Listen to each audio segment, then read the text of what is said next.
Money was power. Money was independence. He didn't have any, and he was here tonight because he wanted some. But already he was wishing he hadn't come. It was wrong. It was stupid. Why had he ever agreed? He glanced at his watch. 6:10. They'd arranged to meet at 1:45. Well, that was excuse enough. He swung himself off the wall and started forward, heading across the station front. But he hadn't taken more than a couple of steps before another, older boy appeared out of nowhere, blocking his path. "You off then, Matt?" the boy asked. "I thought you weren't coming," Matt said. "Oh, yes? And why do you think that?" "Because you're 25 minutes late. Because I'm cold. Because you're about as reliable as a local bus." That was what Matt wanted to say, but the words didn't come. He just shrugged. The other boy smiled. His name was Kelvin, and he was 17, tall and scrawny, with fair hair, pale skin, and acne. He was dressed expensively, designer jeans and a soft leather jacket. Even back when he still went to school, Kelvin had always had the best gear. "I got held up," he said. Matt said nothing. "You haven't had second thoughts, have you?" "No." "You've got nothing to worry about, Matt, mate. It's going to be easy. Charlie told me." Charlie was Kelvin's older brother. Matt had never met him, which wasn't surprising. Charlie was in prison, in a young offenders institution just outside Manchester. Kelvin didn't talk about him often, but it was Charlie who had first heard about the warehouse.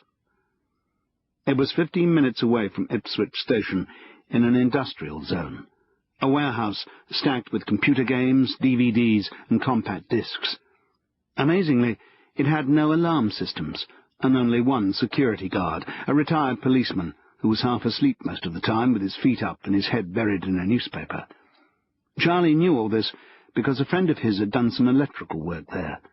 According to Charlie, you could break in with a bent paperclip, and you could probably walk out with a lot of valuable equipment.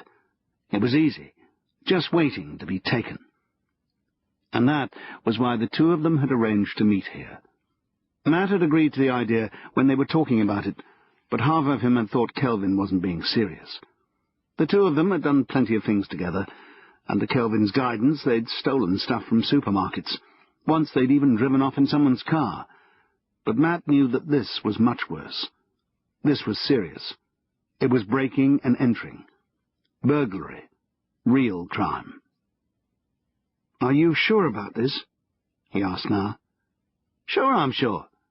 What's the problem?" "If we get caught." "We won't. Charlie says they don't even have security cameras." Kelvin rested a foot on the wall. Matt noticed he was wearing a pair of brand-new Nikes. He often wondered how Kelvin could afford his clothes. Now he supposed he knew. "Come on, Matt," Kelvin went on. "If you're going to be such a wuss, I don't want to hang out with you. What's the big deal?" A look of exasperation had crept into Kelvin's face, and in that moment, Matt knew he would have to go. If he didn't, he would lose his only friend. When Matt had first started at St. Edmund's Comprehensive in Ipswich, Kelvin had taken him under his wing. There had been kids who thought Matt was weird, other kids who tried to bully him. Kelvin fended them off, and it helped having Kelvin just a few doors away on Eastfield Terrace, where Matt lived with his aunt and her boyfriend. When things were really bad, there was always somewhere to go. And he had to admit that it was flattering, hanging out with someone 3 years older than him. "There's no big deal," he said. "I'll come." And that was it. The decision had been made. Matt tried to damp down the sense of rising fear. Kelvin slapped him on the back. The two of them set off together. Darkness came very quickly. It was the end of March, but there was little sign of spring. It had rained heavily all month, and the night still seemed to arrive before it was meant to.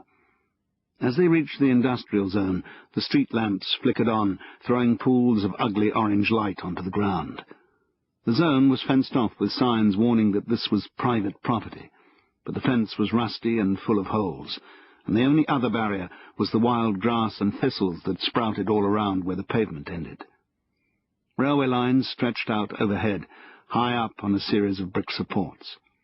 As the two boys approached quietly, flitting through the shadows, a train rattled past on its way to London. There were about a dozen buildings in all. Some of them had advertisements painted on the side. L for leather, office furniture, J.B. Stryker, auto engineering, spit and polish industrial cleaning. Kelvin's warehouse was unmarked.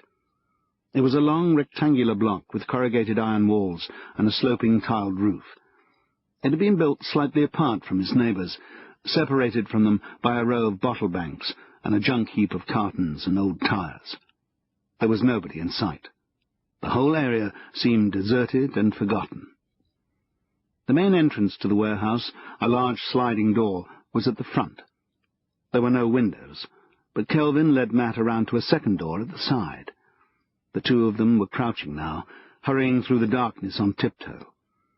Matt tried to relax, to enjoy what they were doing. This was an adventure, wasn't it? An hour from now they'd be laughing about it, with their pockets full of cash. But he was sick at heart, and when Kelvin reached into his pocket and produced a knife, his stomach tightened and he felt even worse.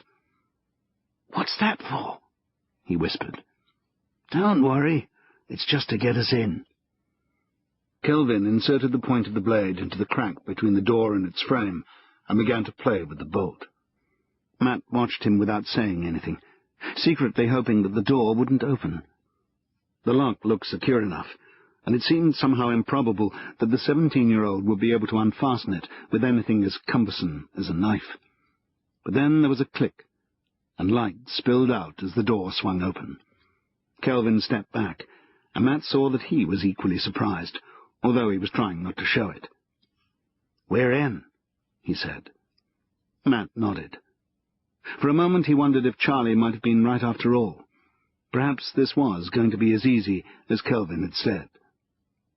They went through the door. The warehouse was huge, much bigger than Matt had expected. When Kelvin had talked about the place, he had imagined nothing more than a few racks of DVDs, and the rest of it an otherwise empty space. But it seemed to go on forever, with hundreds and hundreds of shelves, numbered and divided into corridors that formed a complex grid system, the whole thing lit by vast industrial lights hanging on chains.